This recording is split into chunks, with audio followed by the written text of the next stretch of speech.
had to take the long road, took a while. Hey, keep your hands where I can see 'em. Yes, sir. Halo Sobat Saka, pernah nggak sih lu pas lagi buru-buru terus mutusin lewat jalan tikus biar cepet tapi malah dapet petaka? Nah, itu dia film yang kita bahas hari ini, The Gate. Bakal bikin lo mikir dua kali buat keluar dari jalur utama jalan tol. Seperti apa filmnya? Tanpa berlama-lama, siapkan barisan, pegang erat ujung bantal, selamat menonton, dan ayo kita masuk ke alur ceritanya.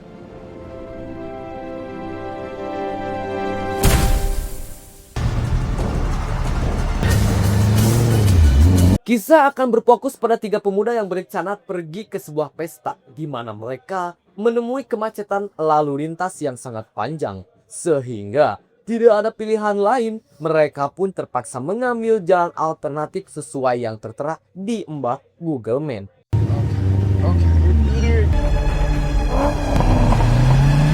I see why you like her. Oh, okay. It says this is it. Hold on. Beberapa menit berkendara, mereka malah menemui jalan buntu, yaitu sebuah gerbang masuk menuju perumahan elit di mana mereka tak sengaja bertemu dengan seorang perempuan yang mengendarai mobil sport warna merah, yang sepertinya dia salah satu penghuni komplek ini. Oh, hell no. Hi there. I was just wondering if you could help us out by any chance. See, we're here visiting a friend. Wanna go in there? Dan ya, si wanita dengan baik hati membukakan pintu gerbang setelah mereka, para remaja beralasan akan menemui teman mereka yang ada di komplek ini.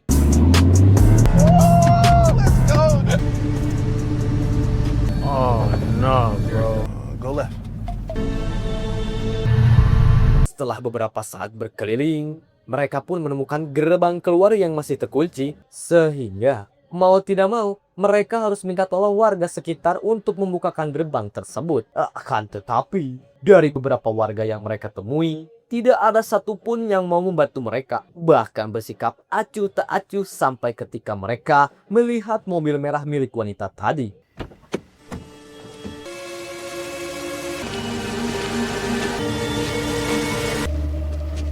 Ketika remaja ini pun masuk ke dalam rumah, salah satu rumah paling besar dan paling mewah di komplek tersebut, dengan maksud untuk meminta tolong lagi pada wanita tersebut. Sebelumnya, mari saya perkenalkan Anda dengan ketiga pemuda ini. Ada si Tion yang pakai jaket varsity, Kevin yang paling pendek, dan Derek yang memakai kaos. Alih-alih meminta tolong pada wanita tadi, mereka justru malah tersengaja melihat sebuah adegan pembunuhan ketika si pria menghantam wanita tersebut hingga terkapar. Dan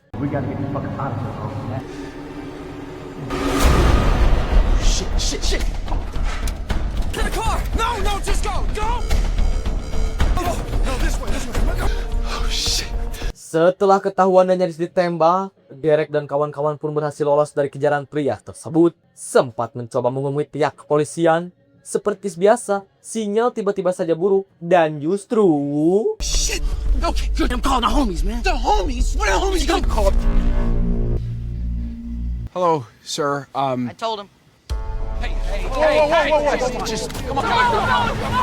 Untuk kedua kalinya mereka nyaris ditembak oleh penghuni lain yang juga memiliki senapan, di mana Derek dan kawan-kawan akhirnya bersembunyi di dalam salah satu garasi milik warga dan tetap berada di sana sampai situasi sedikit aman.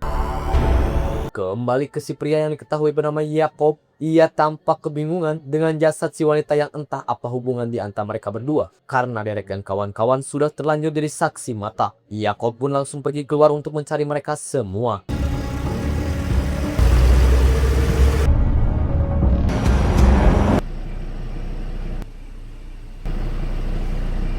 Jacob?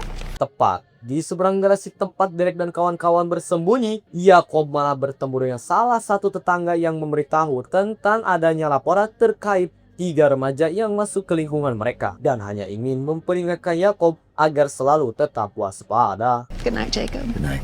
Have a blessed day. Tak lama setelah Jacob pergi, Derek dan kawan-kawan pun dikejutkan oleh si pemilik rumah yang tiba-tiba menyalakan lampu. Come on out now. I got cameras on you. Beliau bernama Christopher, seorang kakek tua yang hidup sendiri dan bersikap berbeda dengan warga lain. Tanpa basa-basi, Derek langsung memberitahu si kakek tentang kematian si wanita yang baru saja mereka lihat dan minta diizinkan memakai telepon agar bisa menghubungi pihak kepolisian. Well, if what you're saying is, but you gotta know that I've got this right here. If that's all right with you. Yes. Di dalam rumah si kakek, Tion yang merupakan atlet football pun melihat koleksi piala penghargaan milik si kakek yang ternyata beliau adalah atlet juga. Lebih tepatnya mantan atlet. My name is Christopher. Tyler. Simon. Derek. Derek. Kevin. Kevin. Police will be here shortly. Setelah duduk sebentar dan ditawari minum, Derek dan kawan-kawan langsung menceritakan kronologi bagaimana mereka bisa masuk ke sini, termasuk menjadi saksi mata atas kematian si wanita yang ketika mereka menyebutkan rumah mewah dan paling besar, si kakek tiba-tiba saja berdiri dan berkata, Tell me the story again. This time, Hey, man, he told you the truth. sit down. I've known Jacob. He's a good Christian, a community leader. ya, Yakob ternyata adalah seorang pendeta sekaligus pemimpin komunitas di komplek ini. Sehingga wajar jika si kakek marah dan langsung menodongkan pistolnya. Tion pun langsung menunjukkan kalung salinnya dan bersumpah telah berkata jujur. Tetapi, saat akan kabur lewat pintu depan, sudah ada Yakob yang sedang berjalan menuju ke rumah ini. Sehingga mereka langsung kabur ke halaman belakang.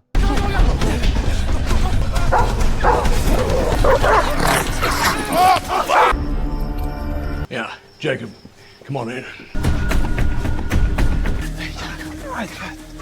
Sementara Derek dan kawan-kawan sedang bersembunyi, si kakek pun menceritakan apa yang disampaikan oleh Derek dan kawan-kawannya. Kakek sebenarnya menolak untuk percaya dengan semua ucapan mereka, karena bagaimana mungkin sosok Yakob yang seorang pendeta memimpin komunitas sampai tega menghabisi nyawa seseorang, seorang perempuan, wanita, gadis, dan putri manja manis ke.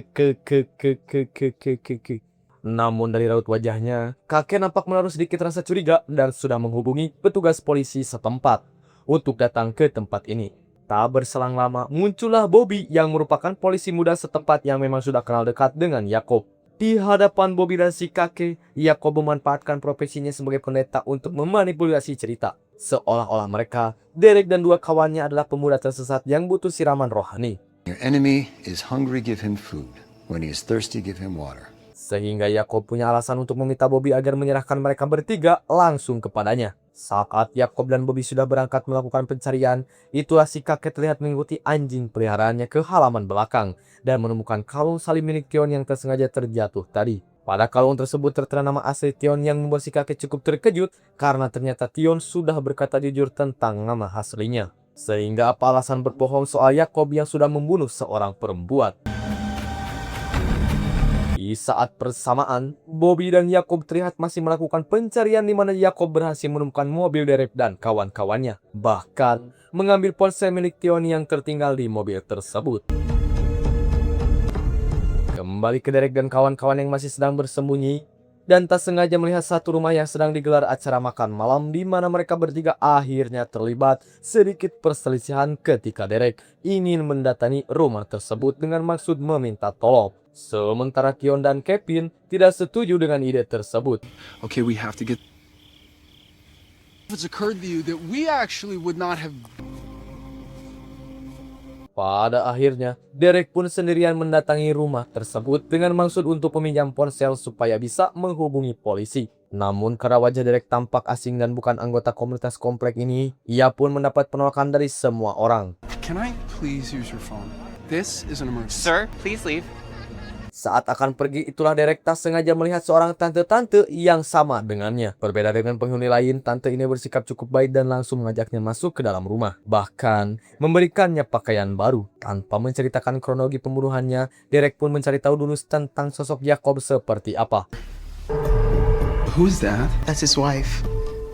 Berbeda dengan wanita yang Derek lihat di rumahnya, istri Yakob ternyata adalah seorang pejabat alias anggota dewan yang saat ini katanya sedang berada di luar kota. Lantas, siapakah wanita yang Yakob bunuh tadi? Mbak tukang jamu atau karyawan MBG? Kurang oge teu apal. He killed a woman.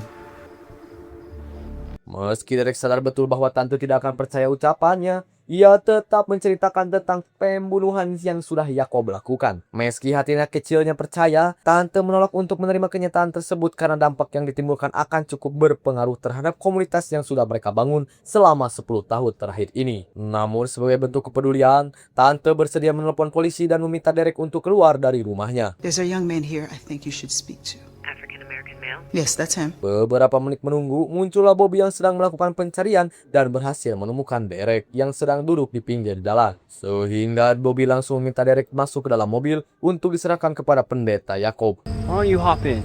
Yes, sir. Beralih ke Tion dan Kevin yang memutuskan untuk berkeliling dan malah bertemu dengan seorang gadis yang sedang berada di pesta ulang tahun temannya. Sama seperti Tion dan Kevin, gadis ini adalah orang luar komplek dan ingin segera pergi dari tempat ini. Tapi dihalang-halangi oleh cowok yang naksir kepadanya. Sehingga Tion langsung menemui cowok tersebut dan memaksanya untuk memberikan nomor kode kunci gerbangnya. Alright, gate code's 2504. Saat mereka bertiga akan pergi, itulah Tion dan Kevin tak sengaja melihat Derek yang sedang dibawa mobil polisi. Kata si gadis, mobil itu menuju ke arah yang berlawanan dengan gerbang keluar. Sehingga Tion dan Kevin memutuskan untuk menunda kepulangan mereka dan akan menyampaikan Derek yang diduga dalam bahaya.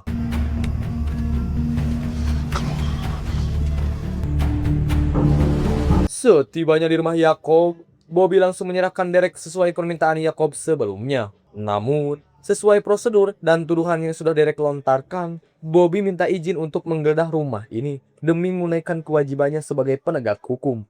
Come on in. Search all you want.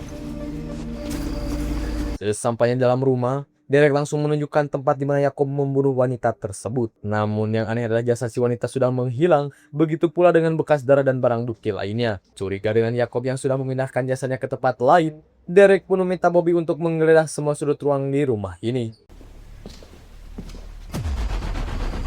Itulah Yakob pun menunjukkan jaket milik Derek yang terjatuh di halaman rumahnya beserta dompet yang sedang terdapat di dalamnya. Selain sudah mengetahui alamat tempat tinggal Derek dari kartu identitas yang ada di dalam dompet, Yakob juga mengancam akan memperumit masalah ini jika Derek tidak mau tutup mulut soal pembunuhan tadi. I'm gonna study law. And you think being a lawyer is the best way to do that? I'd like to show you something. Yakob pun mengajak Derek melihat miniatur gereja yang akan dibangun di komplek ini sebagai bagian dari salah satu tujuan mulia yang sudah ia impikan sejak lama. Yakob yakin jika dirinya dipilih oleh Tuhan untuk membangun sebuah komunitas besar, sehingga jika ada orang yang berniat menghalangi tujuannya, Yakob akan melakukan apa saja untuk menyingkirkan penghalang tersebut. What do you think about that? Dengan kemampuan cocotnya yang sudah berhasil mempengaruhi banyak orang, Yakob mencoba memanipulasi pikiran Derek untuk mengerti seberapa penting visi dan misi mulianya ini. Wanita yang sudah tak sengaja Yakob bunuh dianggap sebagai salah satu penghalang dan layak untuk disingkirkan. Pastor Andrews? We're in here, Bobby.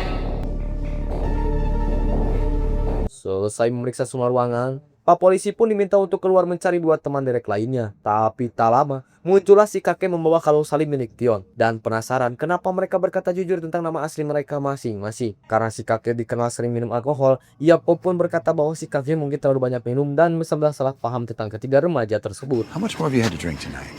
I told you I needed you short. Bobby and I had this about wrapped up.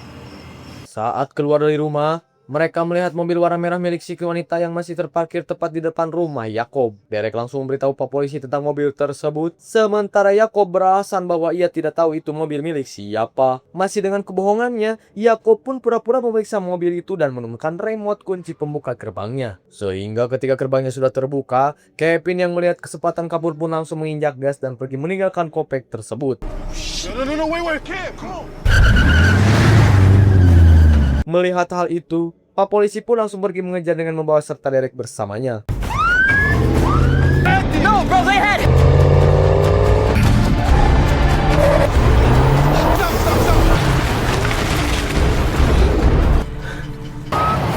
Berlokasi di tempat sepi, Tion dan Kevin pun tak bisa berbuat banyak selain menuruti kata Pak polisi yang meminta mereka untuk angkat tangan. Di mana Yakob akhirnya datang menyusul dan menyuruh Pak polisi untuk memeriksa bagasi mobil mereka.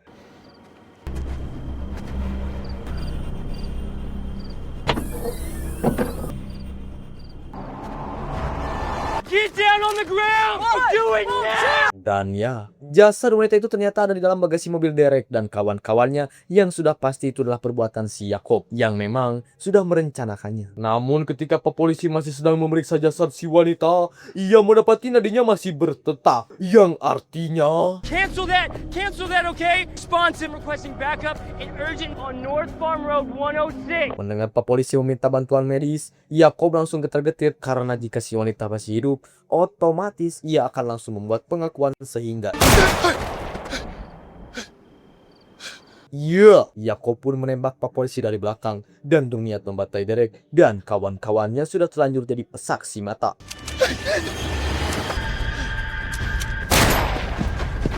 I'm not stupid, and you're... But beware. Christopher. But inside, they're wolves. Matthew 7. Tetapi si Jacob belum tahuan oleh si kakek yang datang tepat waktu. Melihat wajah si wanita yang ada dalam bagasi, kakek pun langsung mengenalinya sebagai salah satu jemaat gereja yang baru bergabung jadi anggota. Sehingga terbongkarlah bahwa Jacob diam-diam sudah menjalin hubungan terlarang dengan jemaah sendiri dan terpaksa menghabisinya karena si wanita mengancam akan membongkar hubungan gelap mereka berdua. I ain't have nothing to hide. That is enough lies out of you. Ketegangan pun terjadi saat mereka saling todong satu sama lain. Jacob menodong Kevin, Derek menodong Jacob, dan si kakek menodong Derek. Sadar reputasinya terancam, Jacob pun meminta maaf kepada si kakek sebelum akhirnya menembak beliau. We'll wait for the police to. All right?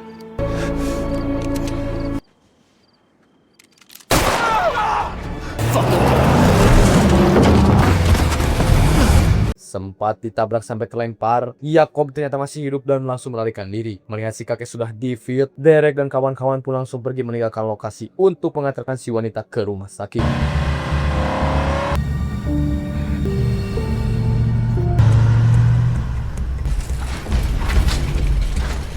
Setelah si wanita sudah aman dan ditangani oleh bidan kokob, mereka bertiga pun langsung pulang dengan Derek yang turun duluan di rumahnya. Tak ingin membiarkan kawannya sendiri lagi, Tion pun memutuskan ikut turun bermaksud menginap satu malam di rumahnya.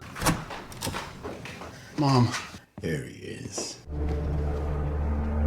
Hello, Derek. Dan ya, saat masuk rumah mereka langsung dikejutkan oleh penampakan sosok Jacob yang ternyata sudah ada di sana menyandra ibu dan kakak perempuannya Derek. Tujuan Jacob datang ke sini adalah sudah jelas untuk mencari tahu di mana si wanita berada sekarang. Karena jika sampai dia sadar dan membuat pengakuan, maka tamatlah reputasinya sebagai seorang pendeta. Namun karena Derek menolak buka suara, maka inilah yang Jacob lakukan. Derek, no! Dan Jacob menembak kaki dan memaksa Derek untuk bicara. Namun sebelum Jacob sempat mendapatkan apa yang dia mau, keburu ada polisi yang datang ke tempat ini sehingga lewat jalan belakang.